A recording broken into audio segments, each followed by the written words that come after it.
3, Adhyay 3 and Slokas 5 to 8. Before going to this, I would just like to mention that maybe you already know, because every prophet who comes in the name of God will fulfill the prophecy which is made for him. So any prophet who fulfills 50% of that prophecy is not qualified to be a prophet. I mean, this is a simple logical thing. So now coming back to the Bhavishya Purana, you talked about the Mleccha leader saying that he is none other than Muhammad. Okay. Now I accept the first half of the thing, of the sloka you said, but the second 50% which is still ignored. Now sir, let me tell you, Mleccha, the word meaning Mleccha, it is derived from Sanskrit dictionary, the meaning, and the meaning means non-Aryan or sinner or wicked person. These are the three different meanings given to the word Mleccha. So according to this, can Muhammad be a sinner or a wicked person? The second part is, the second condition of the prophecy is that he will belong to Marusthal, and in Sanskrit, land of death, because Maru, it is derived from Sanskrit, Mru. Mru is death. And definitely it does not quoting to the land of Arabia, because it is a barren land or it is a battlefield. And next, coming to the third point of it, this prophecy also mentions that Mleccha leader will take bath in Panchagavya and in river Ganges.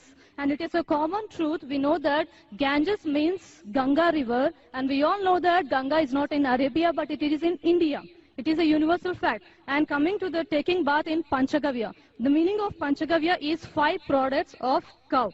And the products of cow is milk, curds, ghee, urine, cow dung. And now sir, coming to this part exclusively, this prophecy must be fulfilled by Muhammad, wherein if you show me at least single reference from Quran, wherein Muhammad has taken bath in either in all these 5 products, that is milk, curds, ghee, urine and cow dung, I am ready to accept Islam today.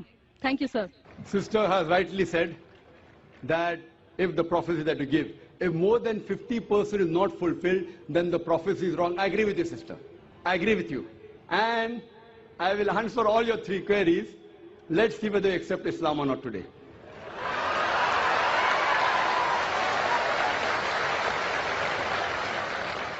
That's a different thing, that you may not agree with the truth. I will speak to you. I agree with you. Mleccha, I agree with you, all your 3 definitions. Mleccha, one of the meaning is non-Aryan, meaning a foreigner. One of the meaning is sinner, one is a wicked person. That's the reason, like the Hindus, they call the Muslims as Mleccha. When they say that, they mean actually wicked and sinner. But the other meaning is also foreigner. As far as when I speak, when I quote from any scripture, while quoting and while teaching the meaning, it's not necessary that if the word has got 4 meanings, then more than 2 meanings should be correct. No. Even if one is correct, the meaning is right. For example, the Quran says that don't have pig. Today, if you open the dictionary, one of the slang meanings for pig is a cop, means a policeman. So one meaning is pig, the other meaning is a policeman. But naturally the Quran and the Bible, and the Bible says in the book of Leviticus chapter number 11 verse number 7 and 8, in the book of Deuteronomy chapter number 14 verse number 8, and the book of Isaiah chapter number 65 verse number 2 and 5, when it says don't have pig, it doesn't mean don't have a policeman. If you are a student of comparative religion, if there are 10 meanings, even if one is correct, you have to choose the right one. 2 may be correct, 3 may be correct, all 10 may be correct. But even if one is correct out of 10, it can fulfill the prophecy. So here I agree with you, sister. Mleccha does mean non-Aryan. To Indian, it will be a foreigner. And I said in my speech when I translated, a Mleccha means a foreigner. Now you want to go in the wrong way and say Mleccha means wicked here. That is a misunderstanding, sister. If you say the Bible says and the Quran says don't have a policeman, that means you're not a student of comparative religion, you are a novice.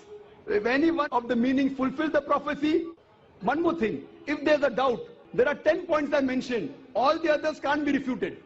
Your second meaning, Marusthal. one of the Marustal I do agree. Mar means death. But the other meaning of Marustal in Sanskrit is a sandy track. You go back to the dictionary today and open. In our Islamic Research Foundation, we have a Sanskrit dictionary also, sister.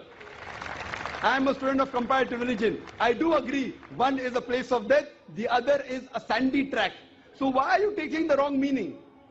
That means you are going out of the way. So if you see the permutation and combination, all the other points I mentioned are 100% correct. Here also, you have to choose the right meaning. So one of the meanings of Marustal means a sandy track or a desert. Coming to your third question. And you accepting Islam, inshallah. The third question that I mentioned in the prophecy, that Prophet Muhammad sallallahu alaihi wasallam took a bath in the Panchgarh, in the Ganges. Now here we analyze that when we say, in the Hindu terminology, when you say bath in the Panchgarh, in the Ganges, it means to purify. One means actually you dip yourself in the Ganges, which I don't expect the Prophet came and dipped himself in the Ganges. It means to purify. I did not give the explanation because the lecture is very long. I can speak on this topic for the full day. I did not give details of everything. I can speak on each prophecy for another few minutes, even for us together. So here, having a bath in the Panchgarh means purify. So depending upon the context, it doesn't mean a physical bath. And even if you physically have a bath in the Panchgarh, in the Ganges, not necessarily you will be purified. It is the philosophy of the Hinduism. So here when the prophecy says that Prophet Muhammad, peace be upon him, had a bath in the Panchgarh, it doesn't mean he came here in the Ganges. It means that he was purified by Almighty God. And we believe that all the prophets of God, all, whether it be Moses, Jesus Christ, peace be upon them, and Prophet Muhammad sallallahu alaihi wasallam, all of them were masoom. They were innocent. They were pure. So all the prophets of God, of Almighty God, which he sent down, all of them we consider to be innocent, to be masoom, to be pure. So this answers the question, and I hope inshallah you'll accept Islam, sister.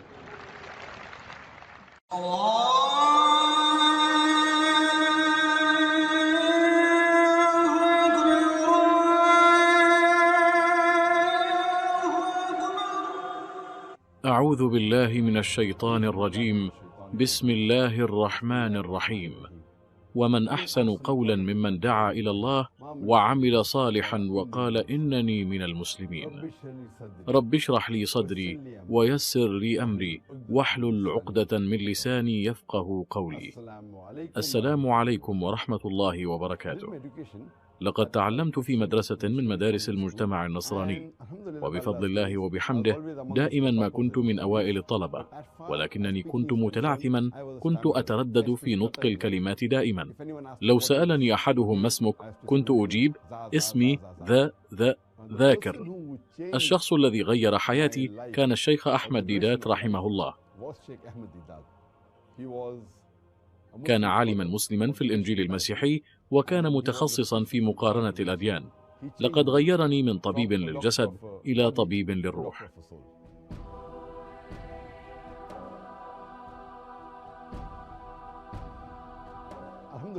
الحمد لله، دائما ما كان والداي يدعماني خلال حياتي وأنشطتي الدعوية. كانت والدتي تريد مني أن أكون مثل الدكتور كريس بيرنارد الذي قام بأول عملية ناجحة لزراعة قلب إنسان.